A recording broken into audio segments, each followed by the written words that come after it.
Lian-Li every year seems to come out with something new for their Unifan lineup. But this time they're gonna have a screen and reverse blades.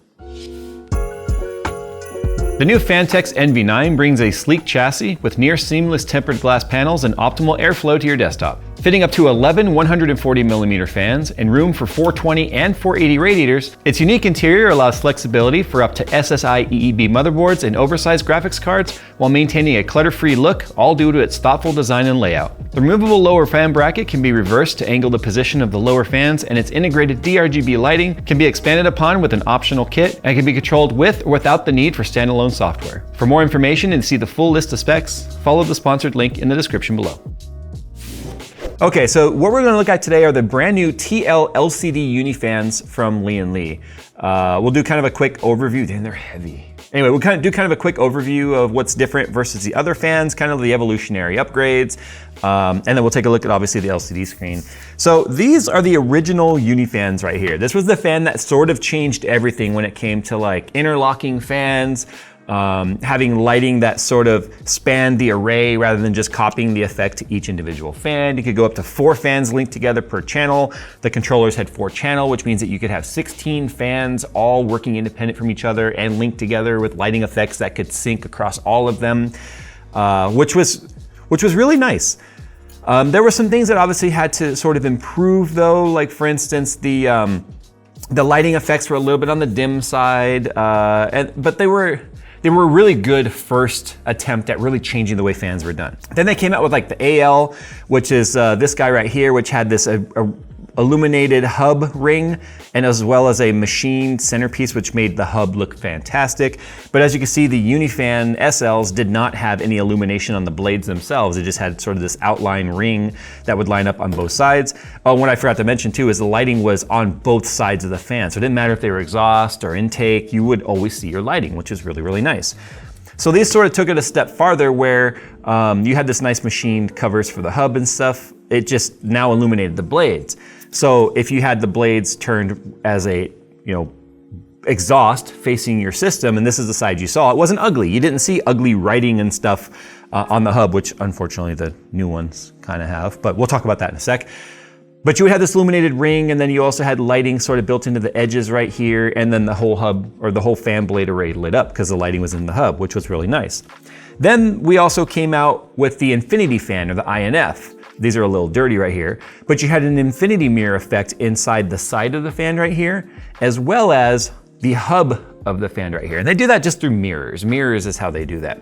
So you had these edge lighting around the infinity mirror itself, and then the fan blades would light up.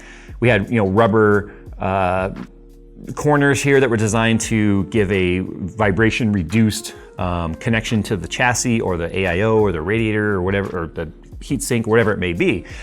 And then they came out with like the P28s, which were a 28 mil thick fan that had no lighting on it. If you wanted lighting, you would actually connect the thing to the side. So you had an option of having a lit fan or a non-lit fan. Moving forward now, these are the LCD fans. So what I'm holding in my hand right here is actually a reverse blade. So typically if you were blowing air, let's use this as an example, you could see as the fan blades are turning, the air would come through the cage. That's typically the way that the airflow goes on any traditional fan. The open side is where the intake to the fan would be. The exhaust side, or the side it's pushing towards, would be towards this cage. Now that's kind of not the most pretty thing to look at. So they come up with these reverse blades, which as you can see now, as we turn, the air is coming through the cage and then this way. So this way, if you were having, let's say, intakes on the front or whatever, you could have the LCD facing you. Because if you had the LCD facing out, that'd be kind of ugly. What's sort of ugly too is this label. It almost looks like a placeholder, like the font is terrible. The kerning on the eye, it's like Yun-I fan or Yun-1 fan, it looks terrible. But if you're installing these properly, then you would have the correct blade pitch facing you for whatever side, whatever fan, orientation you had it. So if these were on the intakes on the front and you wanted the LCDs to be facing inside the screen or inside the case, then you would have these on the front like that. And then this would be behind like fan filters and all that. But anyway, the lighting again is on both sides. We do have an infinity mirror. So they are basically kind of built on the infinity fans. And you can see they have the same interlocking system that we're used to seeing with Lian-Li. Now, one of the things that changed, this was the original interlocking like connector that would come with the SL or the standard SL fan. So you can see you had these pogo pins right here that would just make contact with the connections right there. So you had one fan that had wires coming off of it. In this case, it had a standard PWM and a JST ARGB header, which would connect to their control box so that you could have the fan control. And then the other fans would just sort of interlock together by sliding in. The problem with this, as you can see, it only came off one side and it was all the way over to one side. So if you wanted to fold this back on itself, it got kind of ugly. You would lose like a solid 120 millimeters worth of length, which sort of sucked. So they came out with this guy right here. So it has a proprietary plug, which has got the PWM and the voltage and the ARGB plugs and everything going into this one header. You could also get this cable to break out to the standard plugs like we're used to. So depending on if it came with the control hub in a kit, like this is a 3-fan kit right here. So you can see that comes with the hub and everything in it. It would come with a plug more like this. But if you got a single fan, then it came with the ends that were like that. So that sort of led to a little bit of a problem where if you got a 3-pack to start because it had the hub and then you got say 4 individual fans because you wanted to fill out your case, they would actually have different ends on them, which sort of sucked. Anyway, what they did with this guy here was they made this little cover, as you can see coming off of the fan. So you could slide this little cover off, lift that up. If you wanted the wire to go the other way, you just fold this ribbon cable back and then flip your little cover on there. And then put it back on, and then there you go. Like you could just slide that back into position. Now you've got the fan cable coming the other direction. So what they did with the new fans here is kind of a step in that same direction where you can see now, instead of having to take off that little cover, you just sort of have to bring it out of this little clip, flip it over the other direction, and then reclip it down. So now you don't have to deal with that little cover. That little cover could easily become lost, break, because it just has little feet on there. Let me show you. So you just got these little like grabby feet, and those were kind of easy to break off if you pulled up too hard. And then this would now just be flopping around, not doing you any good. So they kind of did away with this cover altogether and then just created those notches in there. Same interlocking system we're used to seeing. These will just slide up and away. So you got the same pogo pins, which is nice because then it just creates a single point of connection for all the fans. Now, this is actually a different hub than we're used to seeing because of the fact that we now have to have the amount of power needed to the up to 4 fans per channel, also carrying a video signal of some sort, because you have to tell the hubs what to display. This is a screen in each fan now, and up to 4 of them. It now uses a 6-pin PCI Express plug to power the hub. So instead of using a SATA power, it's 6-pin, just 12 volt and ground. The rest of the hub is pretty much the same. You've got these pass-through connectors here, which you can connect to a fan header on your motherboard as well as an ARGB header. So if you don't want to use Lian-Li's L-Connect software to control your fan speeds and your RGB settings, then you can just click a button in the software to use motherboard. It just says motherboard sync. And then it will just do whatever the motherboard's telling it to do, both fan control for that header, as well as whatever that ARGB header is doing. But as you can see, we do have 4 channels on here, and these are using very similar, those are really tight, very, very similar plugs to what we already saw on the Infinity fan. But obviously this is gonna be carrying more than just PWM and ARGB. It's also gonna be communicating with the LCD screens to tell it what to display. So that's all pretty much the same in terms of the way this connects and looks. Obviously uses a USB 2.0 header. This is some very thick sleeving. I just want to point this out. It's not very long. I feel like this should be longer. I feel like this is a recurring complaint with Lian-Li that they just do not give you enough fan length. Not to mention they make some pretty decent sized chassis too, like the XL Evo 011 Dynamic. It's like, you got bigger chassis now. Give more length. That way that you can just guarantee that the hub can go where it needs to go, because I feel like this is long enough for the fans. I feel like they've increased the length of that, but I do really honestly feel like this plug should be longer. This is also like hardwired into the hub. It's not coming out. In the past, they would use like a micro USB connection. I would have preferred to continue to see that because of the fact that you could have then just used a micro USB to a regular like USB-A plug for a longer connection and plug it into the back of the motherboard if you needed a longer connection. Or you could have just got a longer micro USB to USB 2.0 header for your motherboard and got an extra link out of it. Now that is not interchangeable. So I'm not too happy about that. All right, with all of that said, we talked about the reverse fans and all that. The ugly writing on the hub shouldn't be a problem because if you're installing these the way they're intended to be installed, it will always be the LCD screen facing you. We also have some fingerprints on this one, so it'll be interesting to see how easily it scratches when we go to clean it. As long as you maybe get it damp. You don't want to dry rub on screens. That's the biggest problem. You want it to be damp with a little bit of cleaner. Dry rub your ribs, not your screens. Oh yeah, look at that. That came clean nicely. Also too, yeah, the screens don't rotate. So they're like kind of like on a post going through the hub, which means the fan hub itself is also hollow. Like the fan center itself is hollow. So it's on a post sitting still and the blades are turning. So it's almost like reverse spinners for wheels.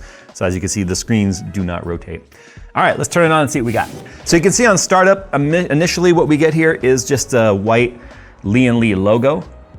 It's important to kind of note that there is a new version of Lian-Li L-Connect 3 that's gonna be required for these fans. So at the time of filming this, like that stuff is probably still pending to be put on the website. But once you buy the fans and you go to the download link, it should be the correct version of L-Connect 3. If you're already using L-Connect in some way, you'll have to use this hub. You won't be able to use a different hub for it specifically because it has to know that it's for the LCD fans. So one of the fans, like initially right now, is kind of being dumb. Like it's upside down. As you can see, Lian-Li, il, whatever. This is technically a beta version of the L-Connect 3 software. Like I said, give it some time. We have a very early sample. But anyway, regarding the lighting, there's nothing really different here to talk about. It's all the same as we've seen in the past in terms of getting all the lighting set up. So you can see right now, it's kind of just going through like a marquee of changing color every time it goes around. So this is what I'm talking about. Like you can get these really neat effects across the fans. Whereas if you had daisy chained together individual fans with RGB, this effect would be happening on each fan independently. So you'd have like this one just going woo and that one going like that. I do love the fact that you can bridge the lighting across all of the fans. And you can see right here, it automatically tells us it's in channel 2. But if we go over here to fan profile, we can set up our own standard profile. We could set custom ones, or we can go ahead and just set it to use the motherboard stuff. So now you can see that one's right side up, those two are upside down. So I could just flip those. So it's 90-degree flip every time. Sync to all LCD, now they're all right side up. So if you had these being vertical, like in the front of a case or in the back of a case or whatever, then you can always make sure that the screens are facing the right way. It does not come with anything other than its logo. So it can play GIFs, right? So you can create your own GIFs, download whatever from like a GIF website or whatever, and put your own GIFs and stuff in there. That includes like motion graphics or logos or movies or whatever. So I do feel like Lian-Li needs to provide something. Even an animation of their logo or something would be neat. Or the way to change its colors. Because as you can see right here, you can't even change like the color of it. So it'd be neat like to be able to make that blue or red or whatever that matches your theme. So it's like a good start. They're like, hey, we provided the screens, the rest is up to you, use your imagination. So let's use our imagination here. So we can put a picture, we can put a dynamic GIF, we can even put an MP4. And each fan is individually set. So you can put a different thing on each fan. You can also make them sensors. This is what's really neat. If you're just like, I don't care about that. Why would I want GIFs and stuff? That's stupid. That's just gaudy. Well, you can make each one a sensor. So let's go ahead and make the first fan here our CPU temp. So it's like little sensor panels that now are usable in your system. You can also set the color here. So I'm gonna make the sensor, we'll just make that black. I like how it's still showing red there though. There's also style 2. So here's another style where it's more of like a LCD sort of dot matrix. What I'm not a fan of though is the fact that I've told it like text color and sensor color, but it's staying gradients of red no matter what. So I think there needs to be some work on the customizations on that. I just would like that to be white and black and gray, you know, that sort of thing. So sync to all LCDs. Now we can really see our CPU temp, right? But we can make the second fan here. Let's make that GPU temp. There's our GPU temp. And then our third fan, let's make that, I don't know. Actually, let's make the second fan CPU load, third fan GPU temp. There we go. So here's our CPU temperature, here's the CPU load, there's our GPU temp. So that really doesn't look bad. I just don't like the fact that we're not getting as much control over the color as I'd like. But again, these are things that are easily fixed in software with a very early sample of the software. So I would hope that this stuff's gonna change. I know Lian-Li's watching this video. Please give us more control over colors, because this is like brown and yellow and does not go well, in my opinion, with many of these colors. Lighting effects, I'm gonna go ahead and just change our lighting effect here to make something that makes a little more sense. What's tail chasing? I still love how it says apply to all the. Oh, I see what that is. That's cool. I feel like every time I get a new fan of theirs, there's like some new lighting effect that wasn't in the old one. Okay, so if you don't want it to be a sensor, what if we make it a video? Well, we can make Nick the first fan, or the last fan. We can make Phil the middle fan, and we can make me the first fan. This is a little stretched out because it makes it a square, so you would want to make sure that the orientation is right, or the ratio is right. But as you can see now, this is literally the JayzTwoCents company in a nutshell. Right here. Nick is just always over it. Phil is just like, I love everything, and then I'm just like, where is my sanity? I mean, there really needs to be a library in here. But I mean, check it out. This is neat. Like, you can't complain about the industry being stagnant and boring, but also complain when someone tries to do something new. The unfortunate thing is, like, this is not cheap. This is not cheap to do. So in terms of price, a single 120 by itself is $46.99 USD. I'm conflicted on the price. Like, it's expensive, but you're getting something for that money. You're getting this screen, right? Nick over here is like, nope, not paying it, not worth it. Phil's like, oh my God, really? That's good. Yeah, we're gonna go that. And I'm just over here going, do I really need it? I've seen regular like RGB fans cost 40 to 50 bucks. So if you look at it from that perspective, those are very overpriced. But these, including a screen at least, makes that price, you get something for it. The 140 millimeter fans are $51, so they're $5 more, which I think is sort of reasonable, but I don't think it really costs them any more to build a 140 millimeter fan. That's just, 140s are always a little more expensive than 120s. $5, I guess that seems reasonable. Right now the 3-packs there's no 140s showing for 3-packs yet. The 140s always lag behind the 120s, but a 120 millimeter 3-pack is $150 US. So if we do the math on that, right, that means that's leaving about $12 or so for the cost of the hub. So realistically, it's not like you're getting any sort of a discount by buying the 3-pack. Like if they were like $40 each, but there's still the cost of the hub. So realistically, it's just bundled together at full value in a 3-pack. But anyway, I mean, I know anytime we've covered stuff that has LCD screens on like AIO blocks and stuff, people have always been in one of two camps. That is so cool. That seems like fun, especially when you could put usable data on there. Like honestly, at least that gives you information. So I can see this having use. I mean, it's just the logical evolution of the fan. It's like, what can we do with the fan that's not currently being done?